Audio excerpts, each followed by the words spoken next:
Hi everyone, I'm Priyamoda. Welcome to my YouTube channel. And if you guys are new to this YouTube channel, do subscribe and also hit the notification bell. Well, आज हम बात करने वाले हैं सभी Canada aspirant के basic questions के बारे में. Number 1, what is the process of Canada study visa? Number 2, what is the eligibility? Number 3, the most important, खर्चा कितना होता है अगर हमें कनाडा जाना फॉर द फर्दर स्टडीज. सो आज की ये वीडियो बहुत ज़्यादा इंपॉर्टेंट है बिकॉज ये लेटेस्ट अपडेट्स के अकॉर्डिंग भी है, प्लस आपके सभी बेसिक क्वेश्चंस के आंसर दे देगी अगर आप कनाडा जाना चाहते हैं for your further study. So without doing further do, let's start today's video. Number 1 thing, what is the process? Well, अगर आप कनाडा जाना चाहते हैं फॉर द फर्दर स्टडी, सबसे पहली चीज़ आपको करनी पड़ेगी आइल्स या फिर पीटीई, इंग्लिश लैंग्वेज का टेस्ट देना होगा. द फर्स्ट रिक्वायरमेंट, जिसका खर्चा स्टार्ट हो जाता है अप्रॉक्सीमेटली 1 मंथ की फीस. अगर आप क्लासेस लेते हैं तो 7,000 to 8,000 में आपको क्लासेस मिल जाती है with study material and all. और अलॉन्ग विद दैट अगर आप पीटी की भी लेते हो वो भी सेम कॉस्ट करती है. अब क्या है कि पहले कनाडा में आइल्स की रिक्वायरमेंट होती थी एसडीएस कैटेगरी में, बट जो लेटेस्ट अपडेट है इसके अकॉर्डिंग आप आइल्स या पीटी कुछ भी कीजिए, आपको सिर्फ एक इंग्लिश लैंग्वेज का टेस्ट देना है और कैनेडियन एम्बेसी की रिक्वायरमेंट फुलफिल करनी है. तो नंबर 1 थिंग इज आइल्स. जब आपका आइल्स में स्कोर आ जाता है, जिसकी कॉस्ट आपको आइल्स की क्लासेस को मिला के जो आइल्स के एग्ज़ाम की फ़ीस होती है वो अप्रॉक्सीमेटली 15,000 to 16,000 होती है. और क्लासेस की फीस डिपेंड करती है कि आपको कितना टाइम लग रहा है क्लासेस में. अगर सपोज 1 मंथ 2 मंथ 3 मंथ, किसी किसी स्टूडेंट्स को 4 मंथ भी लग जाते हैं, तो डिपेंड करते हैं कि आपकी लैंग्वेज कैसी है. और कुछ स्टूडेंट्स की लैंग्वेज काफ़ी अच्छी होती है तो उन्हें सिर्फ बेसिक आइडिया लेना होता है कि what is IELTS, what the modules या what is PT, and after doing preparation उनका स्कोर इजीली आ जाता है. पहले रिक्वायरमेंट होती थी कि हर एक मॉड्यूल में 6 होना मैंडेटरी है, बट आज के टाइम में जो लेटेस्ट अपडेट है उन्हें ओवरऑल 6 चाहिए. अगर आपके किसी भी मॉड्यूल में 5.5 है भी, उसके बावजूद भी कैनेडियन एम्बेसी आपकी फाइल को एसडीएस कैटेगरी में ही लॉन्च करने वाली है. So number 1 requirement is your English language test. The moment जहां आपका आ जाता है आइल्स या पीटी का स्कोर, the next step came, that is your processing.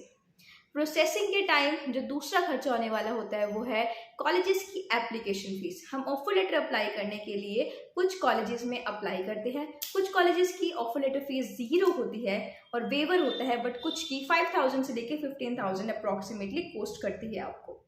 जब आपका आ जाता है ऑफर लेटर, फिर दूसरी चीज़ आती है वो है योर 1 ईयर ट्यूशन फीस.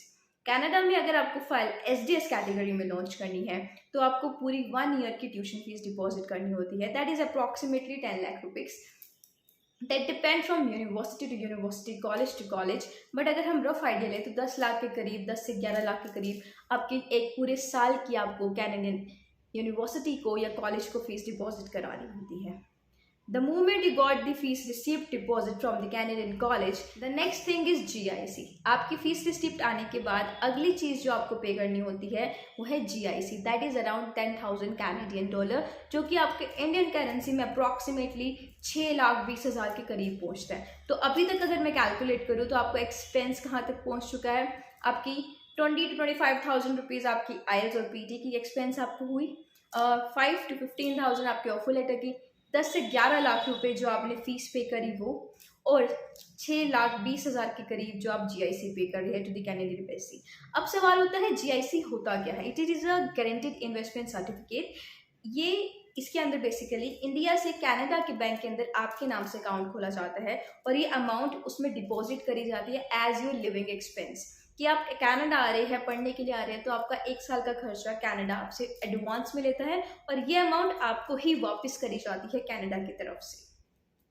जब आपकी जीआईसी आ गई, फीस रिसीट आ गई, उसके बाद फाइल लॉन्चमेंट का टाइम है, बायोमेट्रिक के थोड़े बहुत खर्चे होते हैं और फाइल लॉन्चमेंट के एम्बेसी चार्जेस आपको पे करने होते हैं. That will cost you around 16,000 to 18,000 rupees and that keep on fluctuating as per the norms of the Canadian embassy. ये बदलता रहता है, तो हम इसको अप्रॉक्सीमेटली ले लेते हैं. अगर हम मोटा मोटा हिसाब भी लगाए अभी तक का, तो 17 लाख का खर्चा आपका हो चुका है. मेडिकल, एम्बेसी फीस, जीआईसी, आपकी साल की फीस, एप्लीकेशन फीस और आपका एल्स का एक्सपेंसेस.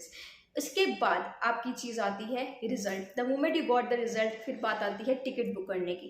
कनाडा की ticket one of the most expensive ticket है. आप लगा सकते हैं 1.25 लाख से 1.5 लाख आपको कॉस्ट करने वाली है. तो 17 लाख में आप जोड़ लीजिए 1.5 लाख रुपये अप्रॉक्सीमेटली. 18.5 लाख रुपीज़ हो चुके हैं। अगर आप दूसरी कंट्री जा रहे हो तो कुछ शॉपिंग भी करने वाले हो, 20-30 हज़ार रुपये की आपकी शॉपिंग होने वाली है, तो 19 लाख आपका हो चुका है मोटा मोटा। तो अगर आप एक्चुअली प्लान कर रहे हैं कनाडा जाना फॉर द स्टडी, तो 19 से 20 लाख का खर्चा आपका होने वाला है। प्रोसेस मैंने आपको बता दिया है। सबसे पहले आइल्स या पीटी लैंग्वेज लेना है, then what your application gonna be apply, offer letter आता है, फीस पे की जाती है, जीआईसी जाती है, मेडिकल होता है, एम्बेसी की फीस पे होती है, फाइल लॉन्च की जाती है और रिजल्ट आ जाता है। वेरी सिंपल प्रोसेस, यही प्रोसेस है and this is the only thing. Eligibility भी बहुत ज़्यादा कंफर्टेबल कर दी है कैनेडियन एम्बेसी ने। अब वो 6 ईच की रिक्वायरमेंट खत्म हो चुकी है। You just need to score overall 6। Rest depend करता है कि कॉलेजेस की क्या रिक्वायरमेंट है। कुछ कॉलेजेस की रिक्वायरमेंट हाई होती है, बट जो एम्बेसी की तरफ से एक स्ट्रिक्ट रिक्वायरमेंट थी 6 ईच की, वो भी खत्म हो चुकी है। तो हम देख सकते हैं कि किस तरह से कैनेडियन एम्बेसी हमें वेलकम कर रही है right now, and it's a great time to apply for your Canadian study visa, because visa success बहुत हाई है, वीज़ाज बहुत जल्दी आ रहे हैं। और 7 अगस्त से जो फाइल लगने वाली है पीटी की भी फाइल, वो एसडीएस कैटेगरी में लॉन्च होने वाली है। It's a great opportunity for you all. If you are looking forward to go to abroad, especially Canada, it's the high time to apply. All the best for your journey. If you guys have any doubt, query, you can text down below your doubts and query. And that's all for today's video. Thanks for watching.